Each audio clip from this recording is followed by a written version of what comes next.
कर्नाटक विधानसभा के चुनाव को लेकर बहन कुमारी मायावती ने किया बड़ा ऐलान। किसके साथ करेगी गठबंधन, हो गया है बड़ा खुलासा। जी हां दोस्तों, मैं हूं इंजीनियर स्नेहा और आप देख रहे हैं नेशनल चौपाल।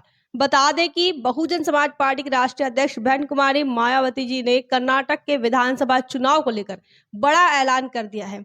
हाल ही में उनके भतीजे की शादी हुई है और शादी के तुरंत बाद बहुजन समाज पार्टी की राष्ट्रीय अध्यक्ष बहन मायावती एक्टिव हो चुकी है और हमेशा की तरह उन्होंने अपने ट्विटर हैंडल से तमाम जानकारी भी दे दी है। बता दें कि शादी में तमाम देश भर के लोग पहुंचे थे, देश भर के कार्यकर्ता, पदाधिकारी, जिम्मेदार पदाधिकारी पहुंचे थे और ऐसे में कर्नाटक के भी जिम्मेदार पदाधिकारी शादी में पहुंचे थे और उसके तुरंत बाद कर्नाटक प्रदेश की बैठक बहन कुमारी मायावती जी ने ली और उसके बाद ये बड़ा ऐलान बहन कुमारी मायावती जी ने अपने ट्विटर हैंडल से बताया है। बता दें कि उन्होंने अपने ट्विटर हैंडल में क्या लिखा है। उन्होंने लिखा है कि कर्नाटक राज्य में विधानसभा के लिए शीघ्र ही होने वाले आम चुनाव में बहुजन समाज पार्टी अकेले ही अपने बलबूते पर चुनाव लड़ेगी, जिसकी तैयारी के संबंध में राज्य के वरिष्ठ व जिम्मेदार लोगों के साथ दिल्ली में आज हुई अहम बैठक में लगभग 60% उम्मीदवारों के नाम इनको अंतिम रूप दे दिया है। बहन कुमारी मायावती जी ने ऐलान कर दिया कि वो अपने दम पर, अपने दमखम पर अकेली चुनाव लड़ेगी, किसी के भी साथ गठबंधन करने वाली नहीं है। साथ ही उन्होंने ये जो बैठक हुई दिल्ली में, तुरंत आकाश आनंद इनके शादी के बाद यह बैठक हुई और इस बैठक में बहन मायावती जी ने लगभग कर्नाटक के विधानसभा चुनाव के 60% उम्मीदवारों को फाइनल उन्होंने कर दिया है, उनके नामों को अंतिम रूप दे दिया है। ऐसा बड़ा ट्वीट के माध्यम से उन्होंने जानकारी दी है।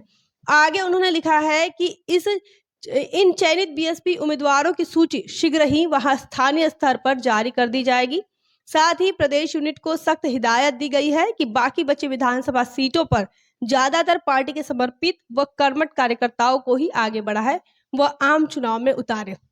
यही अब दूसरे स्ट्रेटजी बहन मायावती जी ने ये बताई है या फिर ये बनाई है कि अब जो 40% सीटें बची हुई है, जहां पर अभी भी विधानसभा के उम्मीदवार डिक्लेयर नहीं हुए हैं, तो ऐसे विधानसभा सीटों पर कर्मठ और ईमानदार कार्यकर्ता, जो कि बहुजन समाज पार्टी के समर्पित कार्यकर्ता है और कर्मठ कार्यकर्ता है, उनको प्राधान्यता दी जाएगी और उनको चुनावी मैदान में उतारने का बड़ा ऐलान बहुजन समाज पार्टी के राष्ट्रीय अध्यक्ष बहन मायावती इन्होंने किया है। लगभग दोनों ट्वीट को अगर हम ध्यान से देखें तो हमें यह समझ आएगा कि बहुजन समाज पार्टी की राष्ट्रीय अध्यक्ष बहन मायावती कर्नाटक के आम चुनाव की तैयारी कर रही हैं और लगभग 60% उम्मीदवार जो है वो फाइनल हो चुके हैं। तो इससे समझ आता है बहुजन समाज पार्टी जो है वो किस प्रकार दूसरी पार्टियों से आगे चल रही है।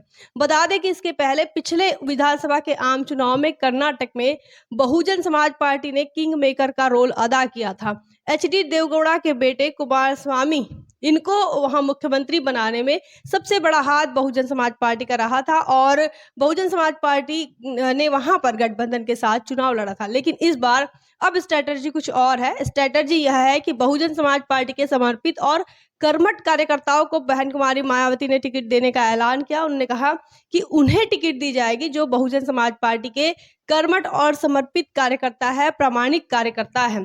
साथ ही 60% जो उम्मीदवार है उनके जो नाम है वो फाइनल हो गए। ये बड़ी बात बहन मायावती जी ने ट्विटर हैंडल से इस बात की जानकारी दी है और उनका यह कहना है कि आने वाले समय में वो तुरंत ही कर्नाटक के स्थानीय लोगों को यह जो 60% सीटें जो डिक्लेयर हो चुकी है, इन तमाम नामों को वो अब खुला कर देंगे, उसे आम कर देंगे और 40% सीटों के लिए कार्यकर्ताओं से उन्होंने उम्मीद की है, कार्यकर्ताओं को उन्होंने हिदायत दी है कि तमाम सीटों के लिए कार्यकर्ता जो है या फिर उम्मीदवार जो है वो ढूंढने की बात कही है।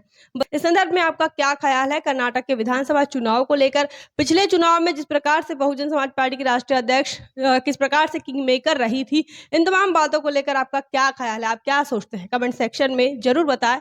बने रहे नेशनल चौपाल पर। जय भीम, जय भारत। बहुजन विचारधारा को घर घर तक पहुंचाने के लिए हमारे YouTube चैनल को सब्सक्राइब करें, लाइक करें, कमेंट करें, शेयर करें और बेल आइकन की घंटी दबाना ना भूलें।